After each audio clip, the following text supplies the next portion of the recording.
In this video, I want to show you the results from a student of mine who recently passed the preliminary test at FTMO, which is a proprietary trading firm. For those of you who don't know, FTMO is a company that recruits traders to trade the company's capital. But before they are able to do it, traders need to pass certain tests to prove their ability to the company. Once the traders pass the test, they can keep 70% of the profits they make. Of course, there's a bunch of rules you need to follow in order to assure that your results are not from pure luck, and that you understand what you're doing in terms of risk management and technique. So this student of mine is called Jimmy, and he sent me the metrics from his account at FTMO after he passed the preliminary test. There is one more test he needs to pass in order to get the FTMO account, so we'll see how that goes in the next months. I want to show you the metrics and also analyze them to uncover a very important lesson about the reality of trading. He started with a $50,000 demo account. So as you can see here, Jimmy passed all 4 criteria for this preliminary stage. He needed to trade at least 5 days in a 2-week period. He ended up trading for 10 days throughout the 2-week period, and he made a total of 27 trades during that period. So this is an average of almost 3 trades per day. The maximum allowed daily loss for this test is $2,500, which represents 5% of the $50,000 demo account. His biggest daily loss was $1,661.40, which represents 3.32%. The maximum allowed loss in the 2-week period is limited to $5,000, which is 10% of the account. His maximum loss went to $2,480.02, which represents 4.96% of the account. The profit target for the 2-week period was set to $2,500, so he reached $2,653.54, which represents 5.3% return in 10 trading days or 2 weeks. Now, before we talk a little bit more about his metrics, you have to keep in mind that this is a short period, and 27 trades is a small number of trades. And the problem with that, of course, is that we don't know if the equity curve is going to continue growing like this. This is just a preliminary test after all. However, there are a couple of metrics we can take a look to infer if this style of trading is actually sustainable in the long term. When we have a smaller number of data points like this, we can do a simple calculation to find the sampling error. If you imagine that these 27 trades are a sample from a larger population of trades, there's the possibility that this sample doesn't do justice to the whole population, which is something common in trading. According to Perry Kaufman, we can calculate the sampling error in a trading dividing 1 by the square root of the number of trades, which in this case gives us a sampling error of 19.25%. The formula tells us the results could have been 19.25% better or worse, statistically speaking. For example, his final profit could be 19.25% higher at $3,164.34, or 19.25% lower at $2,142.73. Either way, it would still be profitable.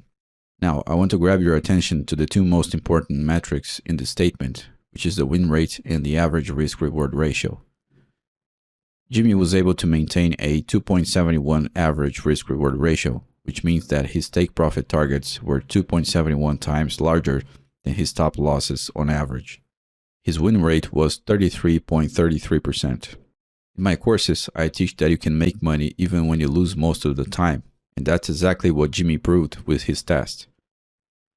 Each level of risk-reward ratio is attached to a margin of error, which is how many times you can lose until you break even your account. In Jimmy's case, a 2.71 risk-reward ratio gives you a 73.04% margin of error. In other words, he could lose 73.04% of the time and still break even. The other side of that coin is that a 73.04% margin of error means a break-even point at 26.96% win rate. To put this in another way, at this level of risk-reward ratio, Jimmy only needed a win rate of 26.96% in order to break even. However, he got a final win rate of 33.33%, and that's precisely why he made money. His win rate was 6.37% above the break-even win rate. So even though he lost 2/3 of the trades, his win rate was above the break-even level, which is precisely how you make money in the long term as a trader. He even sent a couple of his most successful trades and some of the techniques he used in them, along with a brief analysis of what happened. So I want to show you that as well.